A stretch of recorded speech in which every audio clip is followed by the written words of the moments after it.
بسم اللہ الرحمن الرحیم۔ ناظرین، پروگرام کرنٹ افیئر کے ساتھ آپ کا میزبان سید آصف علی حمدانی حاضر خدمت ہے۔ ناظرین، اس ملک کو جہاں پہ سیاستدانوں نے لوٹا وہاں پہ بیوروکریسی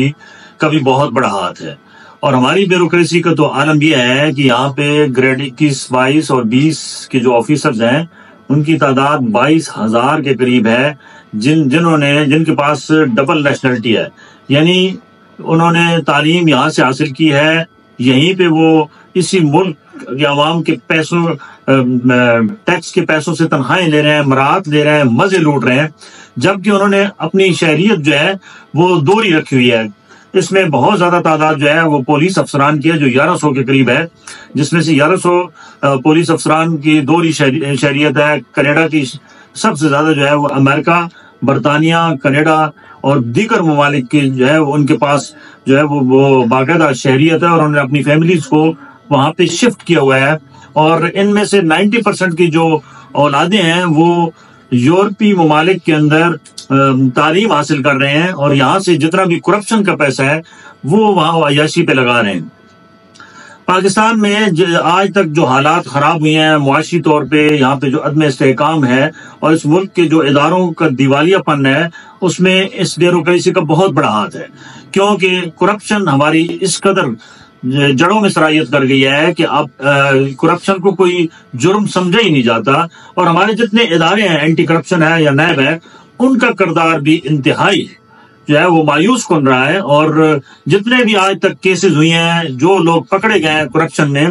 وہ چند دنوں بعد بارگین کر کے یا وہ ضمانتیں کرا کے باہر آ جاتے ہیں۔ اب 10 ارب کی جس کی کرپشن ہے وہ چند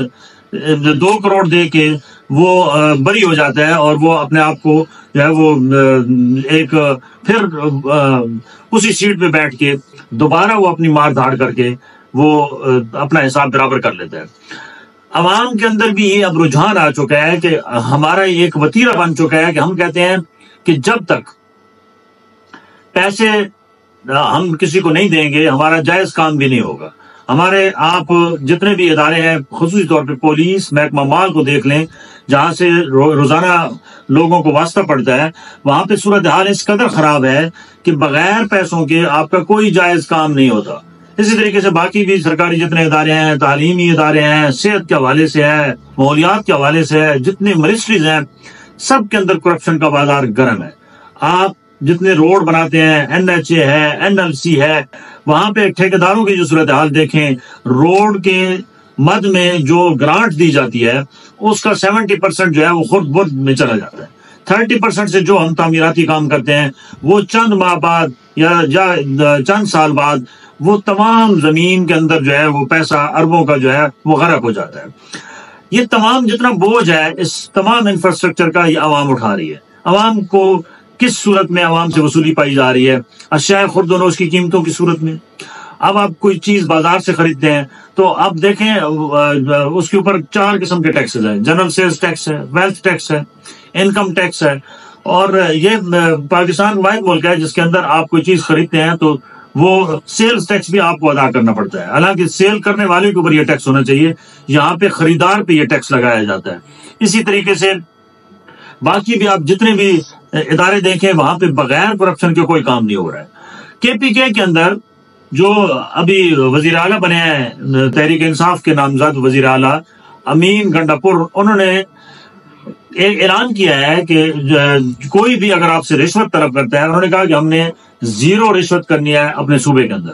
گو کہ یہ بہت مشکل ترین کام ہے، ایک خواب ہو سکتا ہے، حقیقت میں ایسا نہیں ہو سکتا، لیکن انہوں نے اعلان کیا ہے کہ اگر کوئی شخص آپ سے کسی بھی ادارے کا جائز کام کے لیے رشوت طلب کرتا ہے تو آپ اس کے سر کے اوپر کوئی چیز مار کے اس کا سر پھاڑ دیں۔ آج نتیجتاً بے نظیر انکم سپورٹس پروگرام میں ایک شخص نے وہاں جا کے اپنی جو ہے وہ بے نظیر انکم سپورٹس پروگرام کے تحت اپنی وصولی کے لیے ہو گیا، تو اس کے پیسوں میں سے 1200 روپے کٹوتی جب کی جو وہاں پہ انچارج تھا آفس کا، تو اس خاتون نے غصے میں آ کے بوتل اٹھا کے روزے کی حالت میں اس کا سر پھاڑ دیا، اور اس کے سر جو ہے وہ اچھے خاصے ٹانکے لگے ہیں۔ یہ آج پہلا رزلٹ تھا۔ اب عوام اس قدر تنگ آ چکے ہیں کہ عوام کے پاس اب جائز کام کے لیے پیسے دینے کو نہیں ہے۔ اور عوام اب حساب کرنے کو بالکل تیار ہیں ذہنی طور پہ۔ علی امین گنڈاپور نے جو اعلان کیا ہے اس پہ اوپر آج پہلا عمل درآمد کا ایک کیس آ چکا ہے۔ یہ ان تمام، میں کہتا ہوں یہ سخت عوام کو خود ہی حساب کرنا ہوگا، کیونکہ ان کا احتساب کرنے والے ادارے خود کرپٹ ہیں۔ لہٰذا ضرورت اس عمل کیا ہے کہ جتنا کرپٹ مافیا ہے وہ ایک تو ان کے خلاف گرینڈ آپریشن ہونا چاہیے، چاہے وہ وفاق ہو، چاہے وہ صوبہ پنجاب ہو، چاہے وہ سندھ ہو، چاہے وہ بلوچستان ہو، کیونکہ وہ ہمارے ٹیکس سے جو ہے وہ عیاشیاں کر رہے ہیں اور یہاں بدماشیاں کر رہے ہیں اور اپنی آل اولادوں کو بھی حرام کھلا رہے ہیں اور ایک پوری حرام کی نسل تیار کر رہے ہیں۔ تو اس کے اوپر ایک سختی ہونی چاہیے، اور جو بھی کرپشن میں ملوث کوئی افسر پایا جائے اس کو تا حیات اس کی نوکری سے نہ صرف برطرف کیا جائے بلکہ اس کی تمام مراحت ختم کر دی جائیں، تب جا کے یہ اس پاکستان کے اندر سے اداروں کی جو بحالی ہے وہ ممکن ہے۔ بہت شکریہ، اپنے گرد و نواح کے لوگوں کا خیال کیجیے گا۔